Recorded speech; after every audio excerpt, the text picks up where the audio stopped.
आप सभी साथियों का हमारे चैनल पे हार्दिक स्वागत है। साथियों, ये है बड़ी सोच का बड़ा जादू, एक बहुत ही प्यारी पुस्तक है। इसको हमने काफ़ी बार पढ़ा है, इसलिए हमारा वीडियो बनाने का विचार हुआ कि वो आप सबके सामने हम पढ़ के सुनाएं और जितना हमने सीखा है वो आप भी सीख पाएँ। तो आइए बिना किसी देरी के प्यारी पुस्तक का पेज नंबर 48 शुरू करते हैं। दरअसल महत्व इस बात का नहीं है कि आप में कितनी बुद्धि है, बल्कि इस बात का महत्व है कि जो आपके पास है आप उसका किस तरह से उपयोग करते हैं। आपकी बुद्धि की मात्रा से ज़्यादा महत्वपूर्ण है वह चिंतन या वह नज़रिया जो आपकी बुद्धि को दिशा दिखा रहा है। मुझे इस बात को दोहराने दें क्योंकि यह बहुत ही महत्वपूर्ण है। आपकी बुद्धि की मात्रा से ज़्यादा महत्वपूर्ण है वह चिंतन या वह नज़रिया जो आपकी बुद्धि को दिशा दिखा रहा है। देश के मशहूर डॉक्टर एडवर्ड टेलर ने एक बार किसी ने यह सवाल पूछा, क्या कोई भी बच्चा वैज्ञानिक बन सकता है? टेलर ने जवाब दिया, वैज्ञानिक बनने के लिए तूफानी दिमाग की जरूरत नहीं होती, न ही चमत्कारी याददाश्त की जरूरत होती है, न ही यह जरूरी है कि बच्चा स्कूल में बहुत अच्छे नंबरों से पास हो। वैज्ञानिक बनने के लिए केवल यह जरूरी है कि बच्चे की विज्ञान में काफ़ी रुचि हो। उसकी यह रुचि जितनी ज़्यादा होगी वह उतना ही बड़ा वैज्ञानिक बन सकता है। तो रुचि या उत्साह विज्ञान में भी महत्वपूर्ण होते हैं। अगर 100 IQ वाले किसी व्यक्ति का रवैया सकारात्मक, आशावादी और सहयोगात्मक होगा तो वह उस व्यक्ति से ज़्यादा पैसा, सफलता और सम्मान हासिल करेगा जिसका IQ तो 120 है परंतु उसका रवैया नकारात्मक है, निराशावादी है और असहयोगात्मक है। किसी काम में जुटे रहिए जब तक कि वह पूरा न हो जाए, यही असली पते की बात है। आलसी बुद्धि किस काम की? अक्सर जुटे रहने वाले व्यक्ति उस बुद्धिमान और प्रतिभाशाली व्यक्ति से ज़्यादा सफल हो जाते हैं जो कोई काम पूरा नहीं करता है। जुटे रहने की अक्षमता ही योग्यता का 95% हिस्सा है। पिछले साल मैं अपने कॉलेज के एक पुराने दोस्त चक से 10 साल बाद मिला। चक बहुत ही प्रतिभाशाली छात्र था और उसने ऑनर्स के साथ ग्रेजुएशन भी किया हुआ था। जब मैं उससे आखिरी बार मिला था तो उसका लक्ष्य या पश्चिमी नेब्रास्का में अपना बिजनेस खड़ा करना था। मैंने चक से पूछा कि आखिरकार उसने किस तरह का बिजनेस खड़ा किया है। उसका जवाब था, मैं कोई बिजनेस खड़ा नहीं कर पाया। 5 साल पहले मैं तुम्हें यह नहीं बताता, 1 साल पहले भी नहीं, परंतु अब मैं इस बारे में बात करने के लिए तैयार हूँ।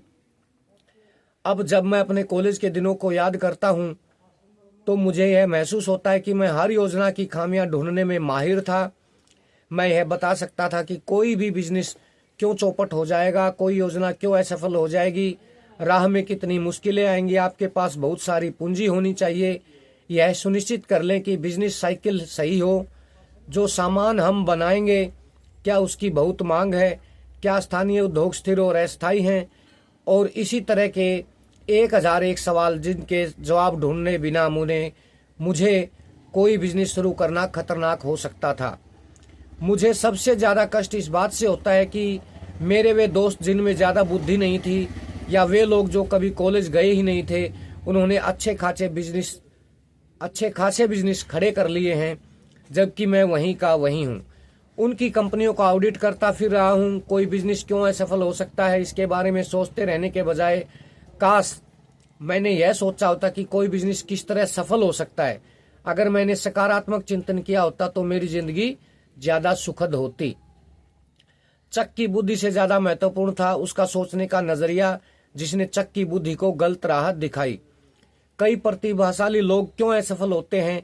पिछले कई सालों से मैं एक ऐसे आदमी के संपर्क में हूँ जो बेहद प्रतिभाशाली है, जिसमें बुद्धि की कोई कमी नहीं है, और उसका नाम है फी बेटा कापा। इतनी बुद्धि होने के बावजूद वह बहुत असफल है। उसकी नौकरी भी सामान्य है, वह जिम्मेदारियों से घबराता भी है। उसने कभी शादी नहीं की। वह मानता है कि ज़्यादातर शादियों का अंत तलाक में होता है। उसके बहुत कम दोस्त हैं, लोगों से बातें करना उसे बोरिंग लगता है। उसने किसी तरह की जायदाद नहीं खरीदी है, इस डर से कि कहीं वह अपना पैसा न गंवा दे। यह आदमी अपनी बुद्धि का इस्तेमाल करके यह सिद्ध कर देता है कि चीज़ें क्यों असफल होती हैं। इसके बजाय उसे अपनी बुद्धि का इस्तेमाल करके यह सिद्ध करना चाहिए कि सफल किस तरह से हुआ जाए।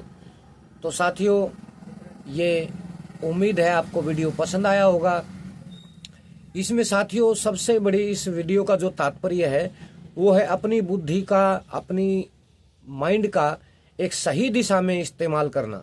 आपका नज़रिया जो है वही आपको फेल करता है और वही आपको पास करता है किसी भी धंधे में, किसी भी कामकाज में। तो प्लीज़ हमेशा सकारात्मक सोचें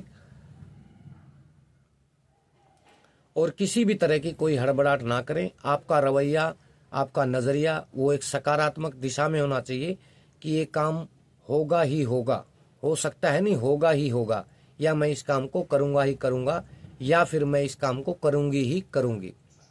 तो उम्मीद है वीडियो आपको पसंद आया होगा। हमारी आपसे गुजारिश है कि इन बातों पे अमल करें और फिर देखना आपके जीवन में सफलताएं कैसे आपको मिलती हैं। तो साथियों वीडियो को ज़्यादा से ज़्यादा लाइक करना, शेयर ज़रूर करना, और जो नए साथी जुड़े हों वो चैनल को सब्सक्राइब कर लेना। जल्द मिलते हैं साथियों अगले किसी वीडियो के साथ। तब तक आप सबके प्यार, प्रेम, आशीर्वाद, दुआओं और सहयोग के लिए हम आपके बहुत बहुत आभारी हैं। एक बार फिर से आप सबका शुक्रिया।